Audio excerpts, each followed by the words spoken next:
Prendre vos Bibles. On va lire un texte.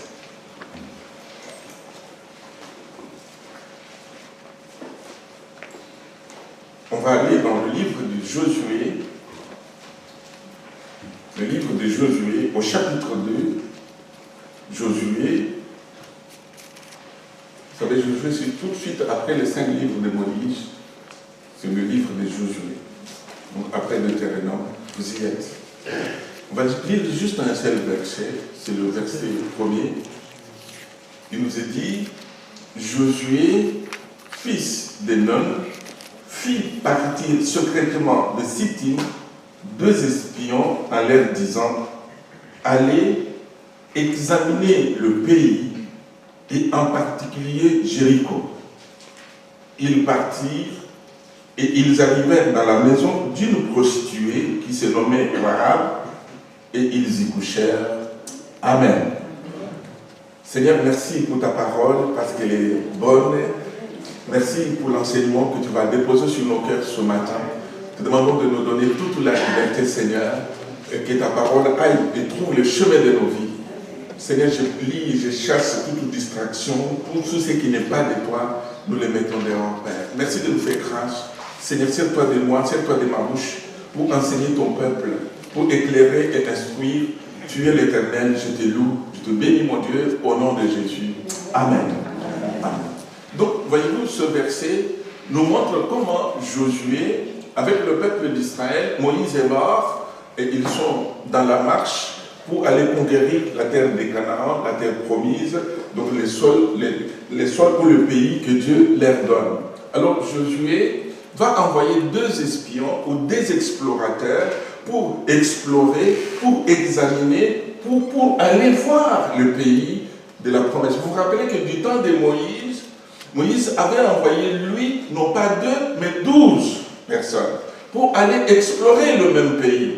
Et quand ils étaient revenus vers Moïse, 10 avaient donné un rapport totalement négatif, mais 2 avaient donné un rapport positif, c'était Josué et Caleb.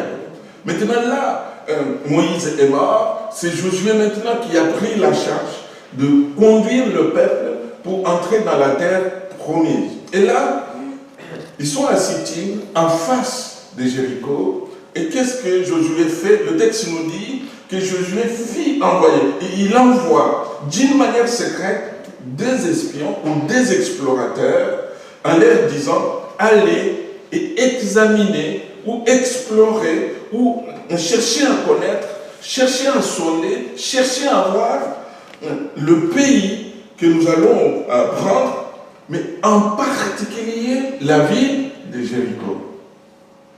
C'est là que ça m'a arrêté en fait dans ma méditation. Vous savez, c'est comme vous partagez, nous les prédicateurs, ce sont des choses qui nous parlent d'abord à nous-mêmes. Mais, donc Josué envoie pour qu'on explore tout le pays et en particulier la ville de Jéricho. Je me suis dit, mais donc Josué s'intéresse d'une manière particulière à la ville de Jéricho. Bien sûr, on devait explorer tout le pays, mais d'une manière particulière, la ville de Jéricho. Je me suis dit, mais est-ce que ce ne serait pas une image pour nous? C'est vrai que le Seigneur voudrait visiter tout le pays. C'est vrai que le Seigneur voudrait visiter toute l'Église. Peut-être que le Seigneur voudrait visiter chacun de nous. Mais le Seigneur voudrait te visiter, mais visiter d'une manière personnelle et d'une manière particulière. Amen.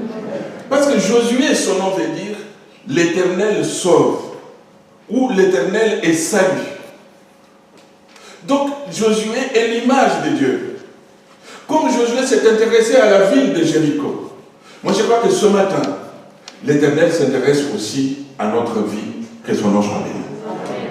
Nous sommes comme l'image de la ville de Jéricho, mes amis. Mais nous intéressons Dieu. Dieu s'intéresse à notre vie. Dieu s'intéresse à ce que nous sommes, à notre vie, que ce soit physique, que notre vie soit morale, que notre vie soit spirituelle. Je voudrais te dire, ami, je voudrais vous dire, mon frère et ma soeur, que Dieu s'intéresse à votre vie. Dieu s'intéresse à nous, Dieu s'intéresse à chacun de nous. On va regarder quelques points, on va parcourir ensemble la Bible. Il y a beaucoup de textes où il est parlé de la ville de Jéricho. On ne peut pas tout exploiter en une seule prédication, vous avez bien compris, mais on va parcourir et tirer quand même quelques leçons, quelques enseignements. La première chose que je voudrais voir avec vous, c'est le nom même de Jéricho. Qu'est-ce qu'il signifie? Qu'est-ce qu'il nous dit? Qu'est-ce qu'il nous enseigne? Parce que vous savez, notre nom est important. Le Seigneur disait à Moïse, mais je te connais par ton nom. Votre nom, le nom qu'on vous a donné par vos parents, votre nom de famille est important. Qu'il soit Dupont, André, Mathias, qu'importe. Mais sachez que votre nom est important devant Dieu. Et Dieu le connaît. Même si vous ne l'aimez pas, même si vous ne le supportez pas, mais pourquoi mes parents m'ont appelé comme ça? Mais pourquoi je porte tel nom? Oh, j'aurais tellement voulu me marier et changer de nom. Oh mon Dieu. J'ai déjà entendu une jeune femme qui disait ça. Mais votre nom est connu de Dieu. N'est-ce pas, la Bible nous dit, c'est Jésus d'ailleurs qui dit à ses disciples, ne vous réjouissez pas de ce que les esprits vous sont soumis, mais réjouissez-vous de ce que vos noms sont écrits dans les cieux. Donc notre nom, non seulement intéresse Dieu, mais c'est notre nom qui est écrit au ciel. Quand tout sera au ciel, ça sera ces noms-là. Ce sera ces noms-là, mes amis. Et voyez-vous, le nom de Jéricho veut tout simplement dire la ville de la lune ou la ville de palmiers. Mais derrière ces images, il y a vraiment un enseignement pour nous. La ville de la lune avec la douceur, la lune avec sa lumière, mais qui n'est pas comme la lumière du soleil. Ce qui montre que la ville de Jéricho, en tant que ville de la lune, c'était une ville qui vivait tout simplement dans l'apparence. C'était une ville qui vivait, je dirais, dans la séduction. Non seulement c'est la ville de la lune, mais c'est aussi une ville de palmiers. Donc il y avait une beauté extérieure, il y avait une beauté dans l'apparence. Mes frères et sœurs, en tant qu'enfants de Dieu, nous ne devrions pas avoir une beauté en apparence, mais nous voulons avoir une beauté réelle et une beauté du cœur, une beauté profonde. La ville de Jéricho, elle, n'avait que la beauté en apparence. Vous savez que c'est une ville, si vous connaissez d'ailleurs, que dans cette ville vivait une femme. Lisez plus loin. Quand ils sont arrivés chez qui? Chez Rahab. La Bible dit que c'était une femme prostituée. Une autre version dit que c'était une femme qui avait une auberge. Donc qui accueillait les passagers. Mais non seulement elle accueillait les passagers dans son auberge, mais elle les accueillait même dans sa chambre. C'était ça la vie de la ville de Jéricho. Vous vous rappelez que Jésus lui-même a fait la remarque sur la ville de Jéricho en parlant d'un homme qui quittait Jérusalem et qui descendait à Jéricho. Pourquoi? Attiré par la beauté extérieure, par l'apparence.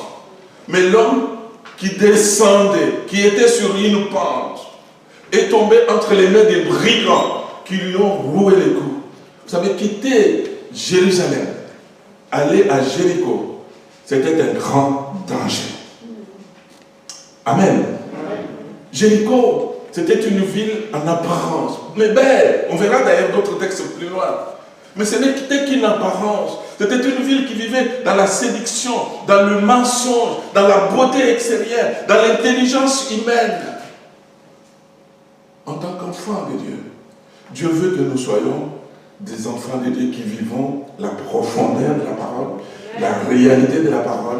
Nous n'avons pas à vivre dans la forme des choses, mes frères et sœurs. Parce que c'est que Dieu regarde. Bien sûr que les hommes regardent à l'apparence, mais notre Dieu, lui, regarde à notre cœur. Dieu, lui, regarde à notre cœur.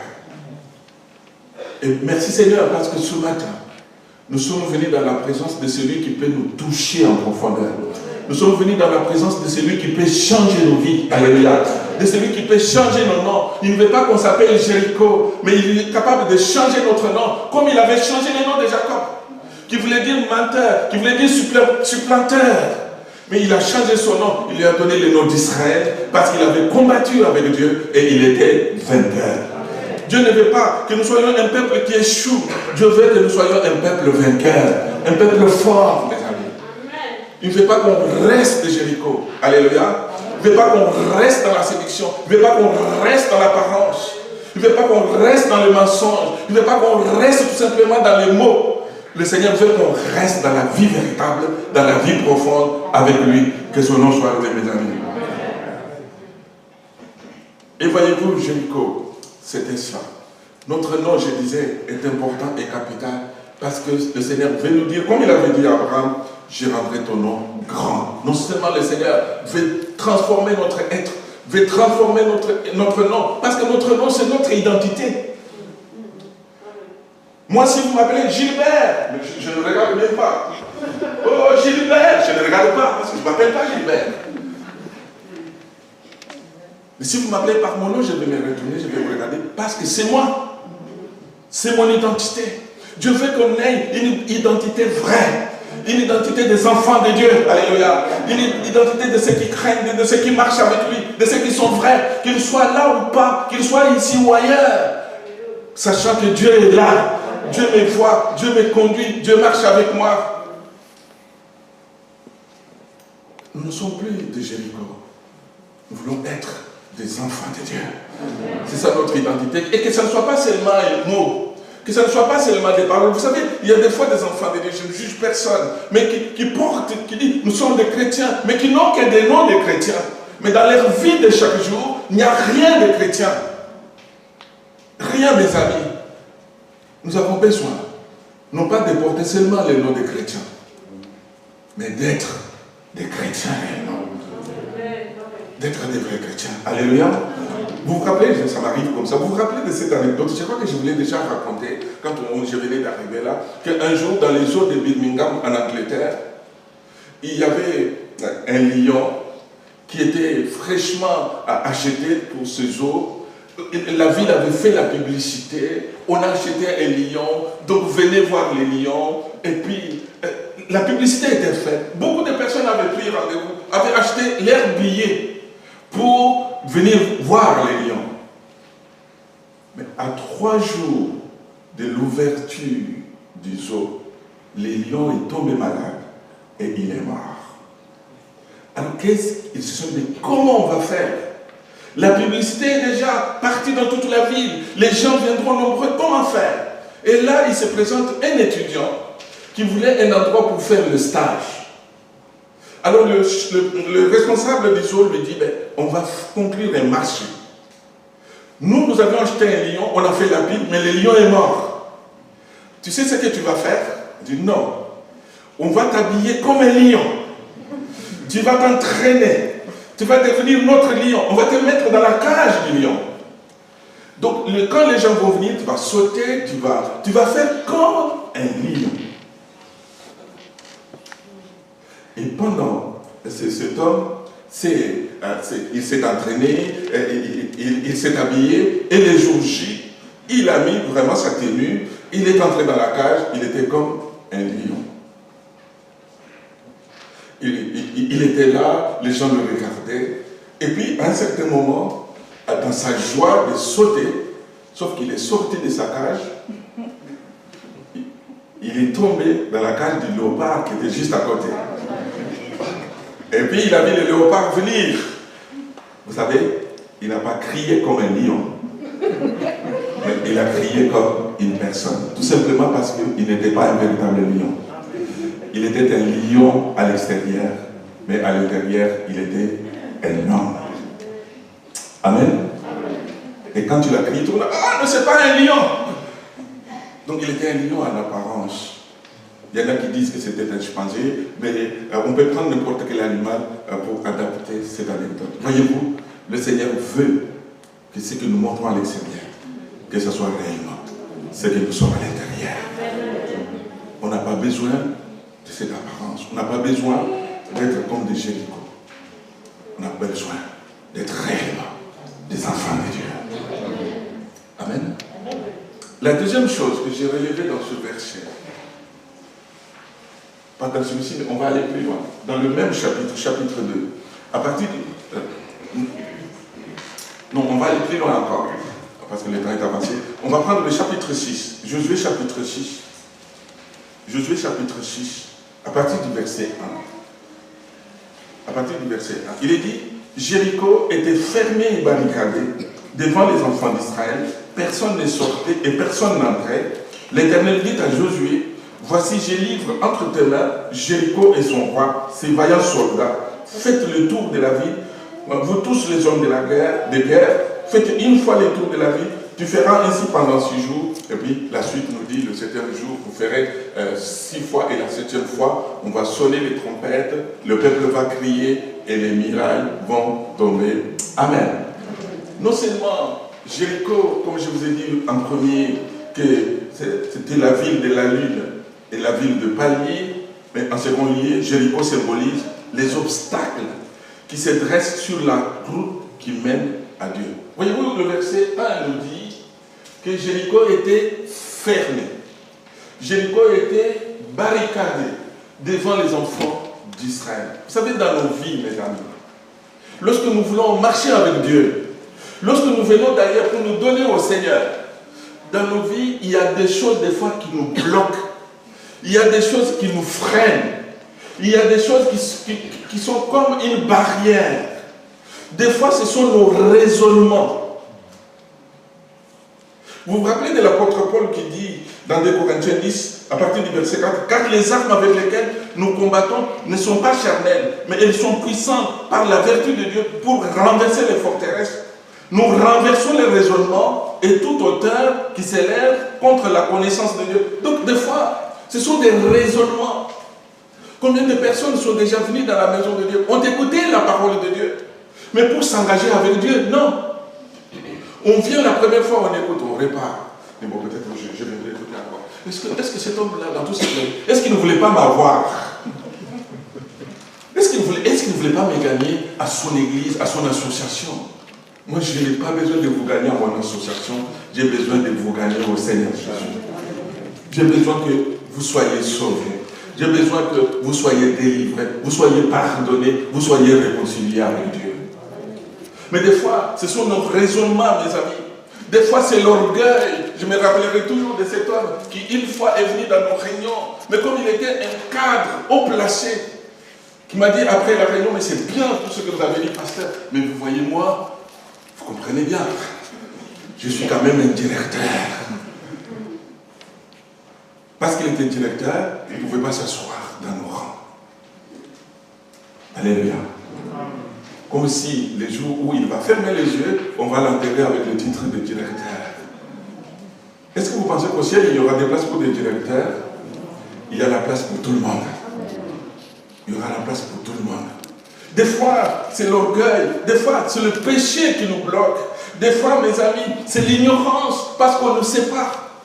Il y a des gens qui disent, je me rappellerai toujours de ce couple qui me dit, après avoir vécu un miracle de leur enfant qui a été guéri, il me dit, mais vous savez, pasteur, quand on passait dans la rue, nous on pensait que c'était une secte, ça. On ne pensait pas que c'était l'église. Mais d'ailleurs, c'est comme ça, maintenant qu'on découvre, on a compris que c'est comme ça qu'on devait vivre la foi. Mais avant, ils vivaient dans l'ignorance. Ce n'est pas parce que vous ignorez quelque chose que la chose n'existe pas. Ce n'est pas parce que vous ne connaissez pas Dieu que Dieu n'existe pas. Oh, moi je ne crois dans ce que je vois. Oui, c'est vrai. Et le vent, tu le vois? Il existe ou pas le vent? Pour que j'aie ma montre, il a fallu que des hommes et des femmes travaillent. Pour que j'aie cette tablette, il a fallu que des hommes et des femmes travaillent. Mais pour qu'on ait le ciel et la terre, pour que nous-mêmes nous puissions exister, nous sommes là au hasard. Il faut être fort quand même. Hein? Il faut être fort, mes amis. Donc voyez-vous, Jéricho symbolise les obstacles. Jéricho symbolise tout ce qui entrave, tout ce qui nous freine, tout ce qui nous bloque, tout ce qui font que nous ne puissions pas nous blottir dans les bras du Seigneur. Je sais que beaucoup de chrétiens ici sont d'accord avec moi que s'il y a une chose que je regrette, mais Seigneur, mais pourquoi tu ne m'as pas touché depuis que j'étais tout petit? Parce que c'était un temps perdu. Parce que c'était un temps que j'aurais pu faire du progrès avec toi. Mais des fois, c'est nos conditions, les conditions dans lesquelles nous vivons. Peut-être quelqu'un qui est malade, quelqu'un qui passe par des moments de souffrance. Il dit, mais est-ce que Dieu existe? Si Dieu existait, pourquoi tant de misère? Pourquoi tant de souffrance? Et ça, ça le bloque, ça le freine. Mais ce matin, vous savez que l'Éternel avait dit à Josué, vous allez faire le tour pendant d'abord 6 jours. Le premier jour, vous faites juste un seul tour. Vous rentrez dans le camp. Le deuxième jour, le troisième, le cinquième, le sixième. Le septième jour, vous allez faire le tour d'abord 6 fois. Et puis la 7e fois, les sacrificateurs qui portaient l'arche de l'alliance étaient devant. Et puis ceux qui avaient des trompettes allaient sonner des trompettes et le peuple allait crier et la muraille allait s'écrouler. Ma prière ce matin, amis, c'est que la parole de Dieu, qui est le symbole du Seigneur Jésus-Christ, puisse faire le tour de notre cœur pour que toutes les forteresses tombent. Tout ce qui faisait ombrage, tout ce qui freinait la parole de Dieu, tout ce qui obscurcissait l'intelligence, tout ce qui faisait qu'il y avait confusion, tombe ce matin. Que la lumière de la parole puisse nous éclairer pour que notre vie appartienne au Seigneur. Amen. Que les trompettes du Saint-Esprit puissent sonner pour que dans votre cœur ce matin, qu'il n'y ait pas une autre voix, qu'il n'y ait pas de doute, qu'il n'y ait pas d'hésitation, mais que ce matin, le Saint-Esprit vous parle, que toute autre voix soit étouffée, que toute autre voix soit éteinte. C'est la voix du Saint-Esprit, c'est la voix de la parole de Dieu, puisse toucher votre cœur, puisse nous toucher à nouveau. Gloire au Seigneur. C'est notre prière ce matin. Nous voulons qu'il n'y ait aucun blocage, qu'il n'y ait aucune barrière, qu'il n'y ait aucun raisonnement, qu'il n'y ait aucune chose qui puisse bloquer l'œuvre de Dieu dans notre cœur et dans notre Église. Gloire au Seigneur Jésus. La troisième chose, regardez avec moi, Jéricho, Josué, chapitre 6, plus loin, au verset 26. Au verset 26, il nous est dit, c'est fit alors que Josué jura en disant, maudit soit devant l'Éternel l'homme qui s'élèvera pour rebâtir cette ville de Jéricho. Maudit soit l'homme qui va rebâtir. Donc, non seulement Jéricho c'était une ville de la lune et des palmiers qui vivaient en apparence, non seulement Jéricho était une ville qui symbolise les obstacles qui nous empêchent d'aller vers Dieu, mais cette ville, c'était une ville maudite. C'était une ville maudite. Voyez-vous, quelqu'un qui devait prendre la décision de la reconstruire devait le faire au prix de sa vie ou de la vie de ses enfants, de sa propre vie. C'était une ville maudite. Je ne sais pas dans quelle vie vous êtes. Peut-être que vous vivez sous la malédiction de vos parents, de vos ancêtres. J'ai souvent entendu, même des fois des chrétiens qui disent ça, c'est étonnant. Mais pasteur, on dirait que je vis sous la malédiction. Non. Quand on devient enfant de Dieu, le Seigneur nous délivre de toutes sortes de malédictions. Vous savez pourquoi? Regardez avec moi Galates chapitre 3, verset 13. Vous allez comprendre pourquoi. Galates chapitre 3, verset 13. La Bible nous dit, Christ nous a rachetés de la malédiction de la loi, étant devenu malédiction pour nous, car il est écrit, maudit et quiconque est pendu au bois. Amen. Donc, quand nous venons au Seigneur, mes amis, c'est vrai qu'avant de venir au Seigneur, avant de lui donner totalement notre vie, peut-être on vivait peut-être sous des malédictions de notre famille, de nos ancêtres, de ceci ou de cela. Mais lorsque nous venons au Seigneur Jésus, Christ, le texte nous dit, Galates chapitre 3, verset 13, Christ nous a rachetés. En mourant à la croix, Christ a donné le prix fort. Il a tout payé. Il a tout payé. Et la suite nous dit, étant devenu malédiction pour nous. C'est-à-dire là où moi j'étais maudit, là où j'avais la malédiction, Christ est venu, il a payé pour moi. Moi je suis racheté, Je suis devenu un homme libre. C'est pour ça que la Bible nous dit que si quelqu'un est en Christ, il est une nouvelle créature. Les choses anciennes sont passées. Voici toutes choses sont devenues nouvelles.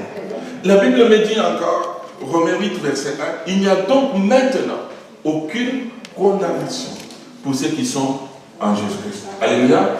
Mais est-ce que vous êtes en Jésus-Christ? C'est pour ceux qui sont en Jésus. N'allez pas répéter comme les 7 fils de Séva. Je te conjure au nom de Jésus que Paul prêche. Non, ça ne marche pas. Il faut que tu sois en Jésus-Christ. Engagé avec lui, passer par les eaux de baptême, marchant dans la crainte de son nom. Parce qu'on peut même passer par le baptistère, continuer à vivre, comme je l'ai dit dans le premier point, comme bon nous semble. Christ a porté la malédiction à votre place, pour que vous soyez bénédiction. Alors si quelqu'un vous dit, vous savez, on dirait que vous êtes maudit. Non, non, non, non, je ne suis pas maudit, parce que Christ a porté ma malédiction. Moi aujourd'hui, je ne suis plus malédiction, je suis bénédiction. Amen. Des fois même dans la famille, je me rappellerai toujours de mon frère, mais nous ici dans notre famille, on dirait que nous sommes maudits. Non, non, non, non, ça c'est toi. Ça c'est toi, oui, mais c'est notre sang qui est... Non, non, non, c'est ton sang à toi. Moi maintenant c'est le sang de Jésus-Christ qui coule dans mes veines. Je ne suis plus sous la malédiction, je suis sous la bénédiction. Alléluia. D'ailleurs la Bible nous conseille, la Bible nous dit, mais je place devant toi, j'en prends aujourd'hui un témoin entre vous, le ciel et la terre. J'ai mis devant toi la vie et la mort, la bénédiction et la malédiction. Mais choisis la vie pour que tu sois béni. Et la bénédiction a un nom, c'est le Seigneur Jésus-Christ. La bénédiction a un nom, mes amis, c'est le Seigneur. On va aller un peu plus loin encore. Vous savez, le dimanche dernier, je n'étais pas là. J'en profite. On va aller plus loin. Regardez encore un autre point concernant Jéricho. 2 Rois, chapitre 2, à partir du verset 18. 2 Rois, chapitre 2, verset 18. 2 Rois, chapitre 2, verset 18. Je vous donne le contexte. C'est que le prophète Élie est arrivé. Les fils de prophètes qui étaient à Jéricho disent à Élisée, qui a succédé à Élie, que nous allons chercher ton maître, nous allons le trouver. Il leur a dit, n'allez pas, mais ils ont insisté, ils sont allés, ils ont cherché partout, ils ne l'ont pas trouvé. Lorsqu'ils firent de retour auprès d'Élisée, qui était à Jéricho, il leur dit, ne vous avez-je pas dit, n'allez pas. Donc n'allez pas les chercher, vous n'allez pas les trouver. Mais la suite, c'est ça qui nous intéresse. À partir du verset là. Les gens de la ville dirent à Élisée, voici le séjour de la ville est bon, comme le voit mon Seigneur, mais les eaux sont mauvaises et le pays est stérile. Il dit, apportez-moi un plat neuf et mettez-y du sel, et ils lui y apportèrent. Il alla vers la source des eaux et il y jeta du sel et il dit, ainsi parle l'Éternel, j'assainis ces eaux, il n'en proviendra plus ni mort ni stérilité, le verset 22 nous dit, et les eaux furent assainies jusqu'à ce jour, selon la parole qu'Élisée avait prononcée. Amen. Ici, il s'agit des eaux de la ville de Jéricho.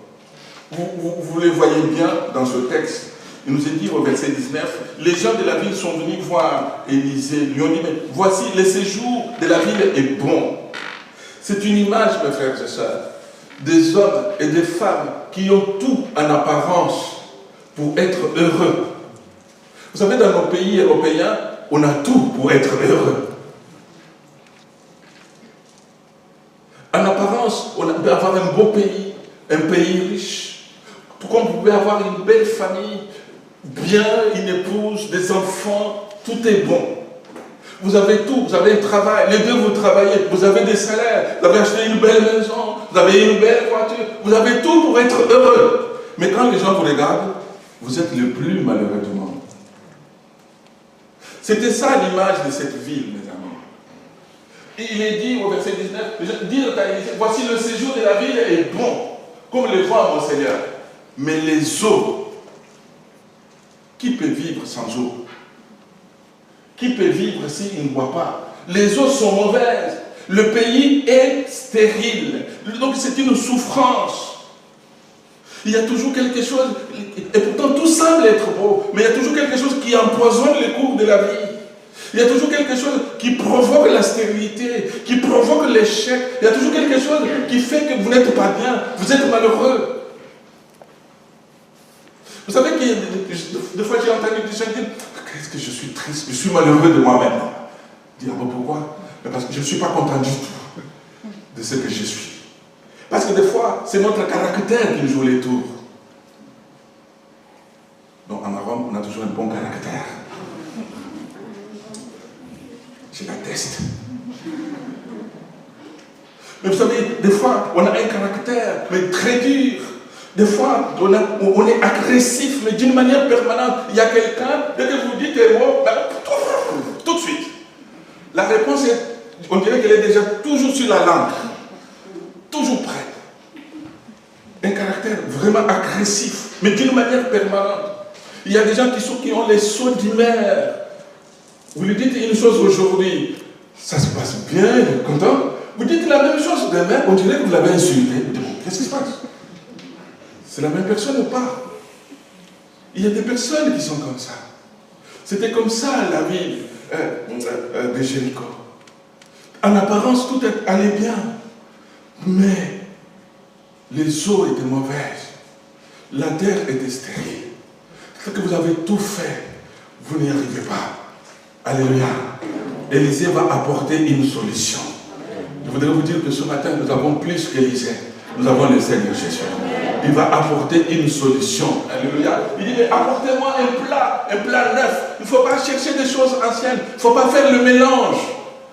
Je me suis demandé, mais le plat neuf représente quoi? Je crois que le plat neuf représente le Nouveau Testament, représente l'évangile de la grâce, représente la parole de Dieu, représente l'œuvre du Saint-Esprit.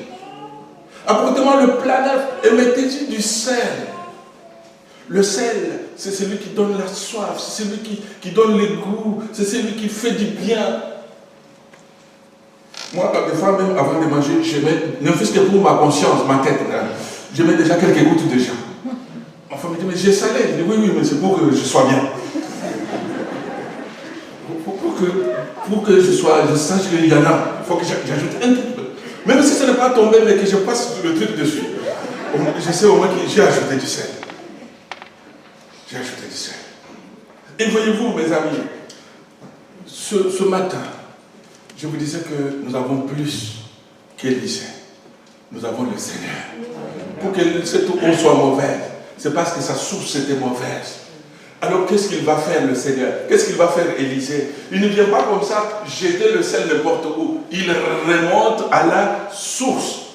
Et vous savez quelle est la source de notre vie? C'est notre cœur. La Bible nous dit, Proverbe 4, verset 23, garde ton cœur, plus que toute autre chose, car de lui viennent les sources de la vie. C'est notre cœur, les amis. Donc le Seigneur veut remonter à la source. Il veut remonter à notre cœur. Parce que notre cœur est tortué. Notre cœur est méchant. Notre cœur est là. Des fois, même assis dans la maison de Dieu, notre cœur ne fait que des plans et des projets qui ne sont pas bons. Le Seigneur veut remonter à notre cœur. Le Seigneur veut toucher notre cœur. Le Seigneur veut changer notre cœur. Alléluia.